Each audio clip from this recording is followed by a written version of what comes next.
घटना है और अनखार में से झूठ बोला।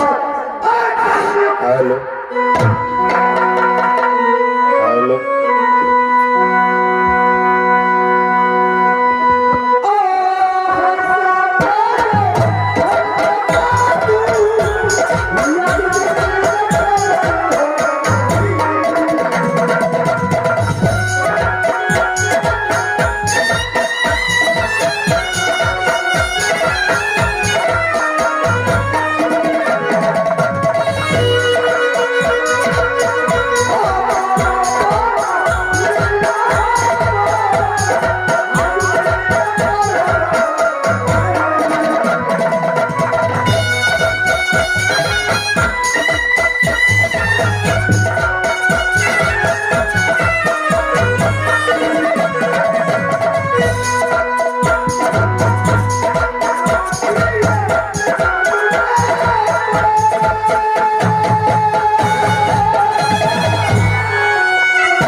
और सासुर कुंटलपुर हम अखन सासुर में छी और भाई के नाम राजा नाम हमरा कोई चीज की कमी नहीं। हमारे भाई राजा नल बड़का सतवाजी राजा नल एवं भाई सतवाजी दुनिया में ककरो नहीं होते। 14 कोस राज हाथी हकसार घोड़ा घोड़सार 1655 कोई चीज के कमी नहीं है। जब तक हमारे भाई सामा मन सोना जल्दी दान नहीं करे छथि तेजी अंजल नहीं करे। उनका दरबार थे साधु संत ब्राह्मण बैरागी कोई भूखा नहीं जा सके।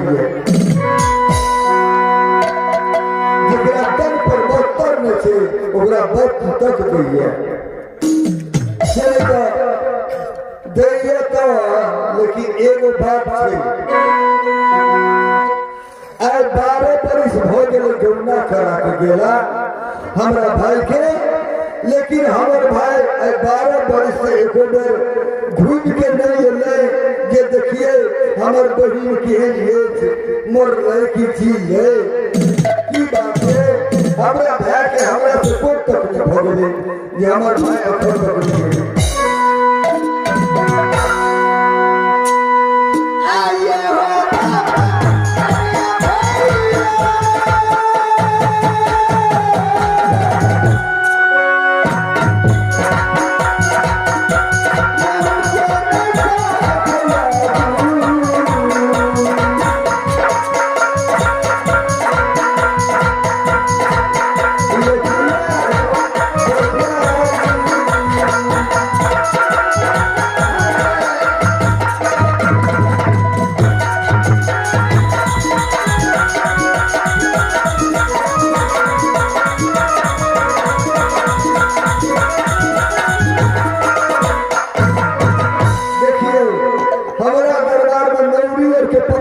पलटन के पता थे ये नौरी ए दासी या नौरी के केकरो पता नहीं देखिए कतो चल जाए पता नहीं हे नीचे अरे तोरा के कतो रही थी के कतो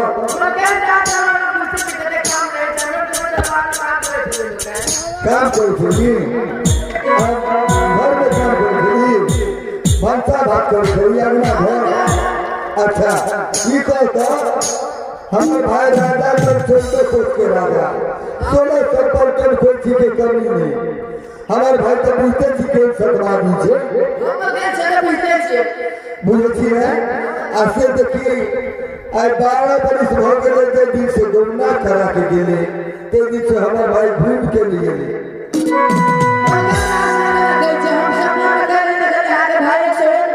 क्या देखी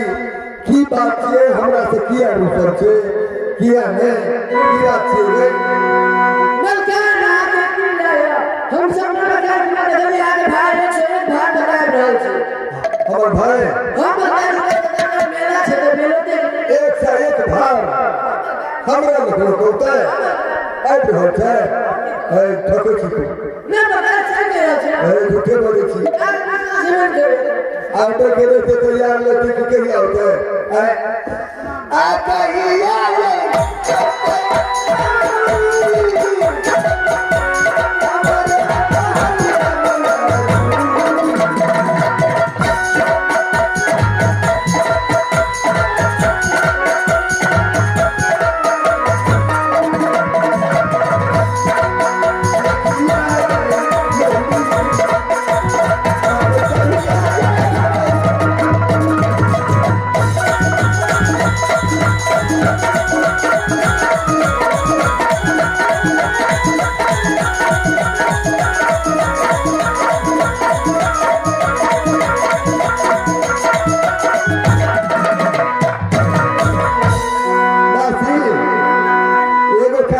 हम जैसी महल आराम करके ले और तू सब जैसे दरबार में पहरा कर ठीक है मगर आ जाओ अगर कोई आदमी होते या कोई मोर की मेहमान कोई होते तो हमें खबर करिए ठीक है मगर आ जाओ चलिए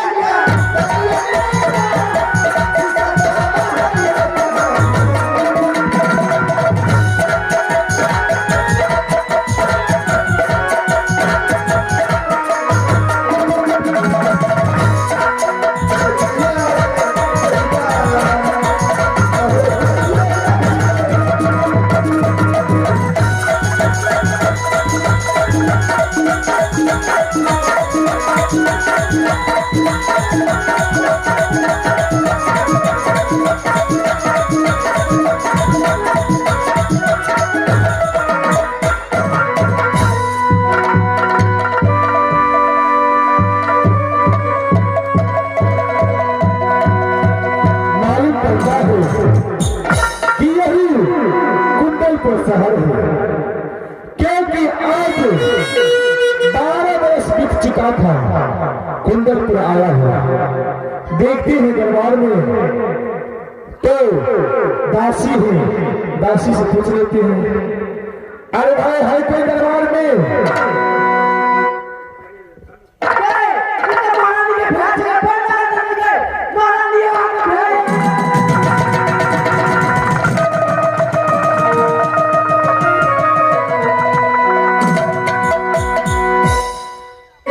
दासी जा करके तो अपनी महारानी से बोले कि विदर्भ देश निषद देश से एक मुसाफिर वो देर से इंतजार कर रहे हैं दरवाजे पर। ठीक है अभी महारानी को आपसे चलिए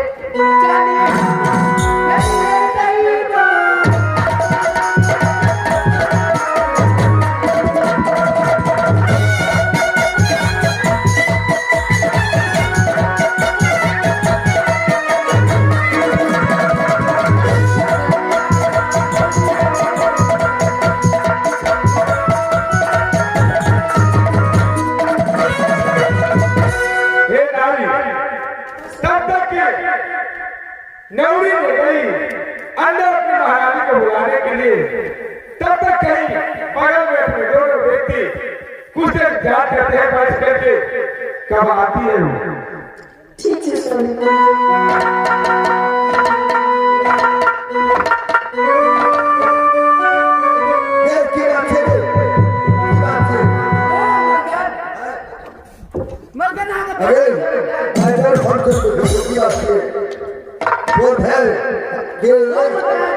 हमारे भैन साथे कर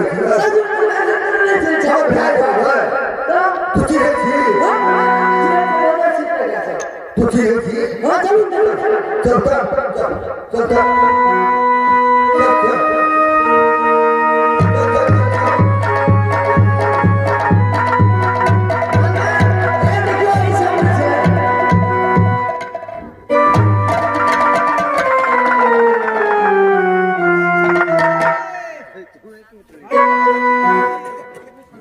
अरे नूरी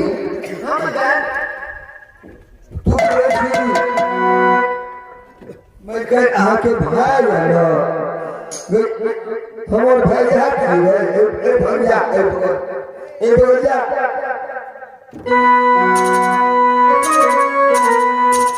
गए हमार भाई हाथ है कुछ नहीं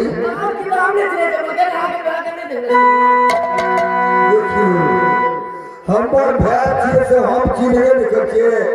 आ एक और में कोई चीज से चिन्ह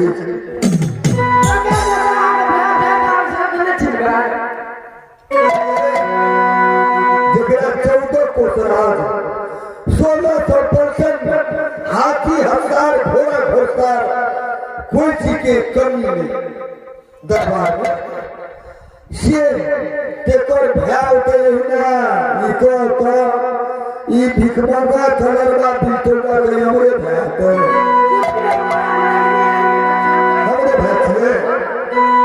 तू ये करते छे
लिए हम पहले रच कलो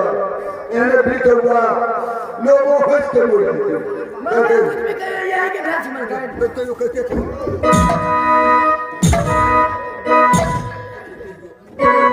हे भाई जब तक से इसके दरबार में मैंने हम दोनों व्यक्ति आए तब से मैंने देख रहा हूँ कि एक गरीब की बेटी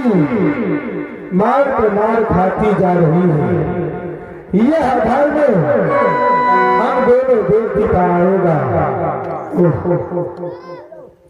हे सुनियो के हे सुनियो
विपद के मारे हुए